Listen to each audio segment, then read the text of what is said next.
ಮೋದಿ ಬೆಲೆ ಏರಿಕೆಯ ಸುಳಿವಿನ ಬೆನ್ನಲ್ಲೇ ಮಹತ್ವದ ಕೇಂದ್ರ ಸಂಪುಟ ಸಭೆ. ಕೆಲವೇ ಕ್ಷಣಗಳಲ್ಲಿ ಕೇಂದ್ರ ಸಚಿವ ಸಂಪುಟ ಸಭೆ ನಡೆಯಲಿದೆ.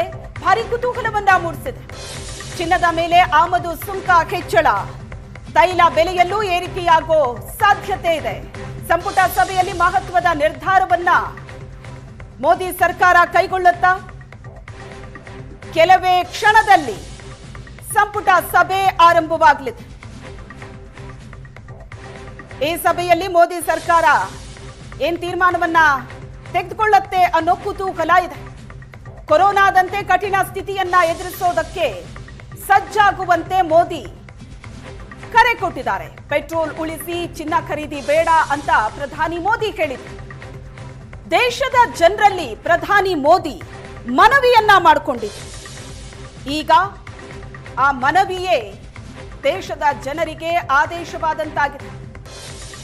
ಚಿನ್ನದ ಖರೀದಿ ಸದ್ಯಕ್ಕೆ ಬೇಡ ಅಂತ ಪ್ರಧಾನಿ ಮೋದಿ ದೇಶದ ಜನರಲ್ಲಿ ಮನವಿ ಮಾಡಿಕೊಂಡಿದ್ರು. ಕರೆ ಕೊಟ್ಟ ಬೆನ್ನಲ್ಲೇ ಈಗ ಚಿನ್ನದ ಮೇಲಿನ ಆಮದು ಸುಂಕ ಏರಿಕೆ ಆಗಿದೆ. 6% ಇತ್ತು, ಈಗ 15%ಗೆ ಏರಿಕೆ ಆಗಿದೆ. ಅಲ್ಲಿಗೆ ಚಿನ್ನ ಮತ್ತಷ್ಟು ದುಬಾರಿಯಾಗಿದೆ. ಚಿನ್ನದ ಬೆಲೆ ಏರಿಕೆ ನಂತರ ಈಗ ಪೆಟ್ರೋಲ್ ಡೀಸೆಲ್ ಸರದಿ. ಪೆಟ್ರೋಲ್ ಡೀಸೆಲ್ನಲ್ಲೂ ಕೂಡ ಬೆಲೆ ಏರಿಕೆ ಆಗತ್ತಾ? ಸಂಪುಟ ಸಭೆಯಲ್ಲಿ ಮೋದಿ ಸರ್ಕಾರ ಮಹತ್ವದ ತೀರ್ಮಾನವನ್ನ ತೆಗೆದುಕೊಳ್ಳುತ್ತಾ? ಪೆಟ್ರೋಲ್ ಡೀಸೆಲ್ ಬೆಲೆ ಹೆಚ್ಚಳ ಮಾಡುತ್ತಾ ಮೋದಿ ಸರ್ಕಾರ? ಜನರಿಗೂ ಕೂಡ ಇರುವಂತಹ ಆತಂಕ ಇದೇನೆ. ಮಧ್ಯಪ್ರಾಚ್ಯ ಯುದ್ಧದ ಎಫೆಕ್ಟ್ ಕಳೆದ ಹಲವು ತಿಂಗಳಿಂದ ನಾವು ನೋಡ್ತಾ ಇದ್ದೀವಿ. ಆದ್ರೆ ಪೆಟ್ರೋಲ್ ಡೀಸೆಲ್ನ ಬೆಲೆಯಲ್ಲಿ ಮಾತ್ರ ಹೆಚ್ಚಳ ಆಗಿರಲಿಲ್ಲ. ಕೆಲವೊಂದು ಕಡೆ ನೋ ಸ್ಟಾಕ್ ಅಂತ ಇದ್ದಿದ್ದೇ ಜನರ ಆತಂಕಕ್ಕೆ ಕಾರಣ ಆಗಿತ್ತು. ಪೆಟ್ರೋಲ್ ಸಿಗಲ್ಲ, ಡೀಸೆಲ್ ಸಿಗಲ್ಲ ಅಂತ ಬಂಕ್ಗಳಿಗೆ ನುಗ್ಗುತ್ತಾ ಇದ್ರು ಜನ. ಆದ್ರೆ ಬೆಲೆ ಏರಿಕೆ ಇವತ್ತಾಗತ್ತೆ, ನಾಳೆ ಆಗತ್ತೆ ಅಂತ ಹೇಳ್ತಾ ಇದ್ರು. ಬೆಲೆ ಏರಿಕೆ ಆಗಿಲ್ಲ. ಬೇರೆ ಬೇರೆ ದೇಶಗಳಿಗೆ ಕಂಪೇರ್ ಮಾಡಿದ್ರೆ ಪೆಟ್ರೋಲ್ ಡೀಸೆಲ್ನ ಬೆಲೆ ಏರಿಕೆ ಆಗಿದೆ. ಆದ್ರೆ ಭಾರತದಲ್ಲಿ ಪೆಟ್ರೋಲ್ ಡೀಸೆಲ್ ಬೆಲೆ ಏರಿಕೆಯನ್ನ ಸರ್ಕಾರ ಮಾಡಿರಲಿಲ್ಲ. ಈಗ ಅಂಥದೊಂದು ಪರಿಸ್ಥಿತಿ ಕೂಡ ಬರೋ ಸಂದರ್ಭ ಹತ್ತಿರದಲ್ಲೇ ಇದೆ. ಮೊನ್ನೆ ತಾನೇ ಹೈದರಾಬಾದ್ಗೆ ಪ್ರಧಾನಿ ಮೋದಿ ಭೇಟಿ ಕೊಟ್ಟಾಗ ಒಂದಷ್ಟು ಮನವಿಯನ್ನ ಮಾಡಿಕೊಂಡು ಜನರಲ್ಲಿ ವಿದೇಶ ಪ್ರವಾಸ ಸದ್ಯಕ್ಕೆ ಮುಂದೂಡಿ, ಇನ್ನು 1 ವರ್ಷಗಳ ಕಾಲ ಚಿನ್ನವನ್ನ ಖರೀದಿ ಮಾಡಬೇಡಿ, ಪೆಟ್ರೋಲ್ ಡೀಸೆಲ್ ಮಿತವ್ಯಯ ಇರಲಿ. ಕೊರೋನಾ ಸಂದರ್ಭದಲ್ಲಿ ಯಾವ ರೀತಿ ನಾವು ಹೆಜ್ಜೆ ಹೆಜ್ಜೆಗೂ ಎಚ್ಚರಿಕೆಯನ್ನ ವಹಿಸಿದ್ವೋ ಅದೇ ತರದ ಎಚ್ಚರಿಕೆಯ ಅಗತ್ಯ ಇದೆ. ಆಗ ವೈರಸ್ನ ಆತಂಕದಲ್ಲಿ ಆ ಎಚ್ಚರಿಕೆಯನ್ನ ನಾವು ತಗೊಂಡಿದ್ವಿ. ಆದ್ರೆ ಈಗಲೂ ಕೂಡ ಭಯಂಕರವಾದ ವೈರಸ್ ಕಾಡ್ತಾ ಇದೆ. ಅದು ಆರ್ಥಿಕತೆ. ದೇಶವನ್ನ ಸಮರ್ಥವಾಗಿ ಮುನ್ನಡೆಸಬೇಕು ಅಂತ ಅಂದ್ರೆ ಕೊರೋನಾ ಸಂದರ್ಭದ ಎಚ್ಚರಿಕೆಯನ್ನ ನಾವು ಈಗ ಪಾಲಿಸಬೇಕು ಅಂತ. ಚಿನ್ನ ಬೆಳ್ಳಿ ಮೇಲಿನ ಆಮದು ಸುಂಕವನ್ನ ಮೋದಿ ಸರ್ಕಾರ ಹೆಚ್ಚಿಸಿದೆ. ಚಿನ್ನದ ಮೇಲಿನ ಆಮದು ಸುಂಕ 6% 15%ಕ್ಕೆ ಏರಿಕೆ ಆಗಿದೆ.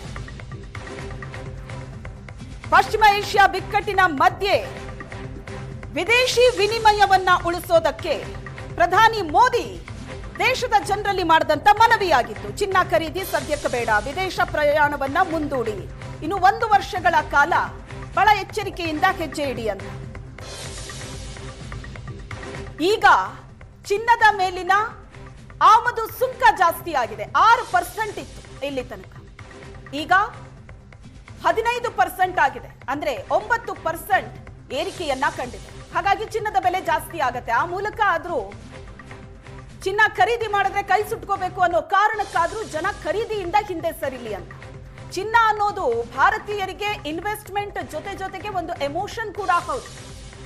ಹಬ್ಬ, ಸಣ್ಣ ಪುಟ್ಟ ಮನೇಲಿ ಫಂಕ್ಷನ್ ಇರ್ಲಿ, ಏನೇ ವಿಶೇಷವಾದ ದಿನ ಇರ್ಲಿ, ಮದುವೆ ಸಮಾರಂಭ, ಚಿನ್ನ ಖರೀದಿ ಮಸ್ಟ್. ಹಣ ಕಡಿಮೆ ಇರೋರು ಕಡಿಮೆ ಪ್ರಮಾಣದಲ್ಲಿ ಚಿನ್ನ ಖರೀದಿ ಮಾಡಿದ್ರೆ, ಶ್ರೀಮಂತರು ದೊಡ್ಡ ಪ್ರಮಾಣದಲ್ಲಿ ಚಿನ್ನ ಖರೀದಿ ಮಾಡ್ತಾರೆ. ಒಟ್ಟಲ್ಲಿ ಚಿನ್ನ ಖರೀದಿ ಅಂತೂ ಭಾರತದಲ್ಲಿ ದಿನ ಬೆಳಗಾದ್ರೆ ನಡೆದೇ ಇರುತ್ತೆ. ಆ ಚಿನ್ನದ ಖರೀದಿಯೇ ಬೇಡ ಅಂತ ಪ್ರಧಾನಿ ಮೋದಿ ಮನವಿ ಮಾಡಿದ್ರು. ಆದ್ರೆ ಈ ಮನವಿಯ ಮೂಲಕ ಖರೀದಿಯನ್ನ ಕಂಟ್ರೋಲ್ ಮಾಡೋದಕ್ಕಾಗಲ್ಲ ಅನ್ನೋದು ಮೋದಿಗೂ ಕೂಡ ಗೊತ್ತಿದೆ. ಸಭೆ ಸಮಾರಂಭ, ಹಬ್ಬ, ಸಣ್ಣ ಪುಟ್ಟ ಮನೆಯಲ್ಲಿ ಫಂಕ್ಷನ್ ಎಲ್ಲದಕ್ಕೂ ಚಿನ್ನವನ್ನ ಖರೀದಿ ಮಾಡುವ ಸಂಪ್ರದಾಯವುಳ್ಳ ಭಾರತೀಯರನ್ನ ಈ ರೀತಿ ಕಟ್ ಹಾಕೋದು ಕಷ್ಟ ಮನವಿ ಮೂಲಕ. ಈಗ 15% ಆಮದು ಸುಂಕ ಏರಿಕೆ ಆಗಿದೆ. 15% ಏರಿಕೆಯಾಗಿದ್ದಕ್ಕೆ 22 ಕ್ಯಾರೆಟ್ನ ಚಿನ್ನ ಈಗ 15,390 ರೂಪಾಯಿ ಆಗಿದೆ. 22 ಕ್ಯಾರೆಟ್ನ 1 ಗ್ರಾಂ ಚಿನ್ನ.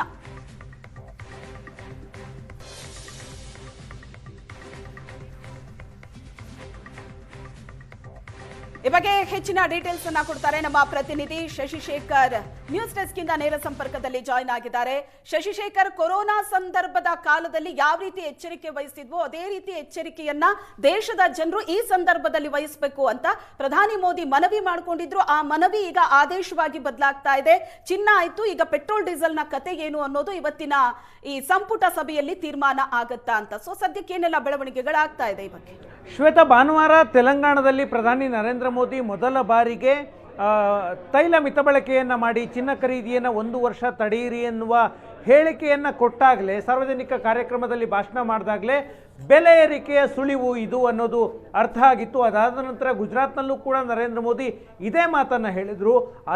ಈಗ ಚಿನ್ನ ಮತ್ತು ಬೆಳ್ಳಿಯ ಮೇಲಿನ ಆಮದು ಸುಂಕವನ್ನು 6% ಇದ್ದದನ್ನು 15%ಗೆ ಏಕಾಏಕಿ ದಿಢೀರಾಗಿ ಏರಿಕೆ ಮಾಡಲಾಗಿದೆ. ಇದರ ಪರಿಣಾಮ 1 ಗ್ರಾಮ್ನ ಚಿನ್ನದ ಬೆಲೆ 22 ಕ್ಯಾರೆಟ್ ಮತ್ತು 24 ಕ್ಯಾರೆಟ್ 1,200 ರೂಪಾಯಿಯಿಂದ 1,500 ರೂಪಾಯಿಯವರೆಗೆ ಒಂದೇ ದಿನದಲ್ಲಿ ಏರಿಕೆಯಾಗಿದೆ.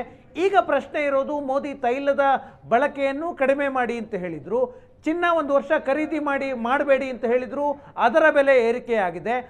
ಪೆಟ್ರೋಲ್ ಮತ್ತು ಡೀಸೆಲ್ ಅನ್ನು ಮಿತವಾಗಿ ಬಳಸಿ ಎನ್ನುವ ಸೂಚನೆಯನ್ನು ಪ್ರಧಾನಿ ಕೊಟ್ಟಿದ್ರು. ಈಗ ಸಹಜವಾಗಿ ಪ್ರಶ್ನೆ ಬರುತ್ತೆ, ತೈಲದ ಬೆಲೆ ಏರಿಕೆಯಾಗುತ್ತಾ ಅಂತ. 2022ರ ನಂತರ ಈವರೆಗೆ ತೈಲದ ಬೆಲೆಯಲ್ಲಿ ಏರಿಕೆಯಾಗಿಲ್ಲ. ಇತ್ತೀಚೆಗೆ ಮಧ್ಯಪ್ರಾಚ್ಯದಲ್ಲಿ ಬಿಕ್ಕಟ್ಟು ಶುರುವಾದ ನಂತರ ಪ್ರೀಮಿಯಂ ಪೆಟ್ರೋಲ್ನ ಬೆಲೆ ಏರಿಕೆ ಮಾಡಲಾಗಿತ್ತು. ಜೊತೆಗೆ LPG ವಾಣಿಜ್ಯ ಸಿಲಿಂಡರ್ಗಳ ಬೆಲೆ ಏರಿಕೆಯನ್ನು ಮಾಡಲಾಗಿತ್ತು. ಯುದ್ಧ ಆರಂಭವಾದ ಆರಂಭದ ದಿನಗಳಲ್ಲಿ ಗೃಹ ಬಳಕೆಯ LPGಯ ಬೆಲೆಯನ್ನು ಕೂಡ 60 ರೂಪಾಯಿಗೆ ಏರಿಕೆ ಮಾಡಲಾಗಿತ್ತು. ಈಗ ಪ್ರಶ್ನೆ ಇರೋದು, ಪೆಟ್ರೋಲ್ ಮತ್ತು ಡೀಸೆಲ್ನ ಬೆಲೆಯನ್ನು ಕೂಡ ಮೋದಿ ಸರ್ಕಾರ ಏರಿಕೆ ಮಾಡಲಾಗುತ್ತಾ ಅಂತ. ಈಗ ಕೆಲವೇ ಕ್ಷಣಗಳಲ್ಲಿ ನರೇಂದ್ರ ಮೋದಿಯವರ ನೇತೃತ್ವದಲ್ಲಿ ಅವರ ನಿವಾಸದಲ್ಲಿ ಕ್ಯಾಬಿನೆಟ್ ಮೀಟಿಂಗ್ ಆರಂಭ ಆಗುತ್ತೆ. ಈ ಕ್ಯಾಬಿನೆಟ್ ಮೀಟಿಂಗ್ನಲ್ಲಿ ತೈಲ ಬೆಲೆಯನ್ನು ಏರಿಕೆ ಮಾಡುವಂತಹ ಸಾಧ್ಯತೆ ಇದೆ. ಒಂದು ದಿನಕ್ಕೆ 1,000 ಕೋಟಿಯಷ್ಟು ನಷ್ಟ ತೈಲ ಕಂಪನಿಗಳಿಗಾಗ್ತಾ ಇದೆ. ಒಂದು ತಿಂಗಳಿಗೆ 30,000 ಕೋಟಿ. ಈ ಕಳೆದ 10 ವಾರಗಳಲ್ಲಿ 1 ಲಕ್ಷ ಕೋಟಿಯಷ್ಟು ನಷ್ಟ ತೈಲ ಕಂಪನಿಗಳಿಗೆ ಆಗಿದೆ. ಕಾರಣ, ಅಂತಾರಾಷ್ಟ್ರೀಯ ಮಟ್ಟದಲ್ಲಿ ಕಚ್ಚಾ ತೈಲದ ಬೆಲೆ ಬ್ಯಾರೆಲ್ಗೆ ನಿರಂತರವಾಗಿ ಏರಿಕೆ ಆಗ್ತಾ ಇದೆ. ಯುದ್ಧ ಆರಂಭವಾಗುವುದಕ್ಕೆ ಮೊದಲು $73 ಇದ್ದಂತಹ 1 ಬ್ಯಾರೆಲ್ ಕಚ್ಚಾ ತೈಲದ ಬೆಲೆ ಇವತ್ತು $106ಗೆ ಏರಿಕೆಯಾಗಿದೆ. ಒಂದು ಹಂತಕ್ಕೆ $126 ಕೂಡ ಕಚ್ಚಾ ತೈಲದ ಬೆಲೆ ಮುಟ್ಟಿತ್ತು. ಮಧ್ಯಪ್ರಾಚ್ಯದಲ್ಲಿ ಸಂಘರ್ಷ ನಡೀತಾ ಇದೆ. ಹೋರ್ಮುಜ್ ಜಲಸಂಧಿಯನ್ನು ಅಮೆರಿಕ ಬ್ಲಾಕ್ ಮಾಡಿ ಇಟ್ಕೊಂಡಿದೆ. ಹಾಗಾಗಿ ಮಧ್ಯಪ್ರಾಚ್ಯದಿಂದ ಭಾರತಕ್ಕೆ ಬರಬೇಕಾದಂತಹ ತೈಲ ಸಾಗಾಟ ಆಗ್ತಾ ಇಲ್ಲ. ಜಗತ್ತಿನ ಬೇರೆ ಬೇರೆ ದೇಶಗಳಲ್ಲೂ ಕೂಡ ತೈಲ ಬಿಕ್ಕಟ್ಟು ಸೃಷ್ಟಿಯಾಗಿದೆ. ಇಂತಹ ಸಂದರ್ಭದಲ್ಲಿ ಇದೇ ಬೆಲೆಗೆ ಪೆಟ್ರೋಲ್ ಮತ್ತು ಡೀಸೆಲ್ ಮಾರಾಟ ಮಾಡೋದು ತೈಲ ಕಂಪನಿಗಳಿಗೆ ಸಾಧ್ಯ ಆಗೋದಿಲ್ಲ. ಆ ಕಾರಣಕ್ಕಾಗಿ ಬೆಲೆ ಏರಿಕೆ ನಿಶ್ಚಿತವಾಗಿ ಆಗಬಹುದು ಅನ್ನುವಂತಹ ಸಾಧ್ಯತೆ ಇದೆ. ಒಂದು 15-20 ದಿನಗಳ ಹಿಂದೆ ಪೆಟ್ರೋಲ್ ಮತ್ತು ಡೀಸೆಲ್ನ ಮೇಲೆ ಕೇಂದ್ರ ಸರ್ಕಾರ ಹಾಕ್ತಿದ್ದಂತಹ ಅಬಕಾರಿ ಸುಂಕವನ್ನು ಶೂನ್ಯಕ್ಕೆ ಇಳಿಕೆ ಮಾಡಲಾಗಿತ್ತು. ಆ ಮೂಲಕವಾಗಿ ತೈಲ ಕಂಪನಿಗಳಿಗೆ ಆಗ್ತಿದ್ದಂತಹ ಹೊರೆಯನ್ನು ಇಳಿಕೆ ಮಾಡುವಂತಹ ನಿರ್ಧಾರ ಮಾಡಲಾಗಿತ್ತು. ಯಾವಾಗ ಪಂಚರಾಜ್ಯ ಚುನಾವಣೆಗಳು ಮುಕ್ತಾಯ ಆದವು, ಈಗ ಬೆಲೆ ಏರಿಕೆ ಮಾಡೋದಕ್ಕೆ ನರೇಂದ್ರ ಮೋದಿ ಸರ್ಕಾರ ಮುಂದಾಗಿದೆ ಅನ್ನೋದು ಸ್ಪಷ್ಟ ಆಗ್ತಾ ಇದೆ. ಇವತ್ತು ಬೆಳಗ್ಗೆ ಏಕಾಏಕಿ ಚಿನ್ನದ ಬೆಲೆ ಏರಿಕೆಯಾಗಿತ್ತು. ಆಮದು ಸುಂಕ ಏರಿಕೆ ಆಯಿತು. ಅದರ ಬೆನ್ನಲ್ಲೇ ಆಮದು ಸುಂಕ ಏರಿಕೆಯಾದರೆ ಅದರ ಇಂಪ್ಯಾಕ್ಟ್ GSTಯ ಮೇಲೂ ಆಗುತ್ತೆ. ಚಿನ್ನದ ಮೇಲೆ 3% GST ಇದೆ. ಆಮದು ಸುಂಕ ಏರಿಕೆಯಾದಾಗ ಅದರ ರಿಫ್ಲೆಕ್ಟ್ GSTಯ ಮೇಲೂ ಕೂಡ ಆಗುತ್ತೆ. ಆ ಕಾರಣದಿಂದಾಗಿ 1,200ರಿಂದ 1,500 ರೂಪಾಯಿವರೆಗೆ ಚಿನ್ನದ ಬೆಲೆ ಏರಿಕೆಯಾಗಿದೆ. ಪೆಟ್ರೋಲ್ ಮತ್ತು ಡೀಸೆಲ್ ದರವನ್ನು 5 ರೂಪಾಯಿಯಿಂದ 7 ರೂಪಾಯಿಯವರೆಗೆ ಏರಿಕೆ ಮಾಡುವಂತಹ ಸಾಧ್ಯತೆ ಇದೆ. ಜೊತೆಗೆ ಅಡುಗೆ ಅನಿಲದ ಸಿಲಿಂಡರ್ನ ಬೆಲೆಯಲ್ಲೂ ಕೂಡ ಏರಿಕೆಯಾಗಬಹುದು. ಜೊತೆಗೆ ವಿದೇಶದಿಂದ ಆಮದು ಮಾಡಿಕೊಳ್ಳುವಂತಹ ಐಷಾರಾಮಿ ವಸ್ತುಗಳ ಮೇಲೂ ಕೂಡ ಆಮದು ಸುಂಕವನ್ನು ಹೆಚ್ಚಳ ಮಾಡುವಂತಹ ಸಾಧ್ಯತೆ ಇದೆ. ಪ್ರಧಾನಿ ಮೋದಿ ಮೊದಲ ಬಾರಿಗೆ ಈ ಪ್ರಸ್ತಾಪ ಮಾಡಿದಂತಹ ಸಂದರ್ಭದಲ್ಲಿ ಅತಿಯಾದ ವಿದೇಶಿ ವಿನಿಮಯ ಸಂಗ್ರಹ, ನಾವು ವಿದೇಶಗಳಿಂದ ಏನೇ ಖರೀದಿ ಮಾಡಬೇಕು ಅಂತಂದ್ರೂ ಕೂಡ ಡಾಲರ್ನಲ್ಲಿ ಮತ್ತು ಯೂರೋದಲ್ಲಿ ಪೇ ಮಾಡಿ ಖರೀದಿ ಮಾಡಬೇಕಾಗತ್ತೆ. ಪೆಟ್ರೋಲ್ ತೈಲವನ್ನು ಅತಿ ಹೆಚ್ಚು ಖರೀದಿ ಮಾಡೋದು ಡಾಲರ್ನ ಆಧರಿಸಿ. ಹಾಗಾಗಿ ನಮ್ಮ ದೇಶದ ವಿದೇಶಿ ಸಂಗ್ರಹ ಅತಿಯಾಗಿ ಇರುವಂಥದ್ದೇ ಡಾಲರ್ನಲ್ಲಿ. ಹಾಗಾಗಿ ವಿದೇಶಿ ಸಂಗ್ರಹವನ್ನು ಉಳಿಸಿಕೊಳ್ಳಬೇಕು ಅಂತಂದರೆ ಇಲ್ಲಿ ತೈಲ ಬೆಲೆ ಏರಿಕೆಯನ್ನು ಮಾಡಬೇಕು, ಜೊತೆಗೆ ತೈಲದ ಇಂಪೋರ್ಟ್ ಕೂಡ ಕಡಿಮೆಯಾಗಬೇಕು. ಹಾಗಾಗಿ ಮಿತ ಬಳಕೆಯನ್ನು ಮಾಡಿ ಅಂತ ಮೋದಿ ಸಲಹೆಯನ್ನು ಕೊಟ್ಟಿದ್ದರು.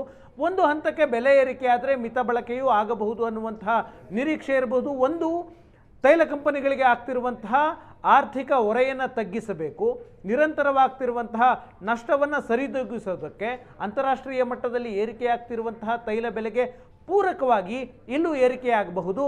ಹಾಗೇನಾದರೂ ಇವತ್ತು ಏರಿಕೆಯ ಆದೇಶ ಆದರೆ ಆಗುವಂತಹ ನಿರೀಕ್ಷೆ ಇದೆ. ಆದರೆ 4 ವರ್ಷದ ನಂತರ ದೇಶದಲ್ಲಿ ತೈಲ ಬೆಲೆ ಏರಿಕೆಯಾಗುತ್ತೆ. Shweta. Yes, thank you Shashishekhar, ನೀವೆಲ್ಲ ಡೀಟೇಲ್ಸ್ಗೆ. ಪೆಟ್ರೋಲ್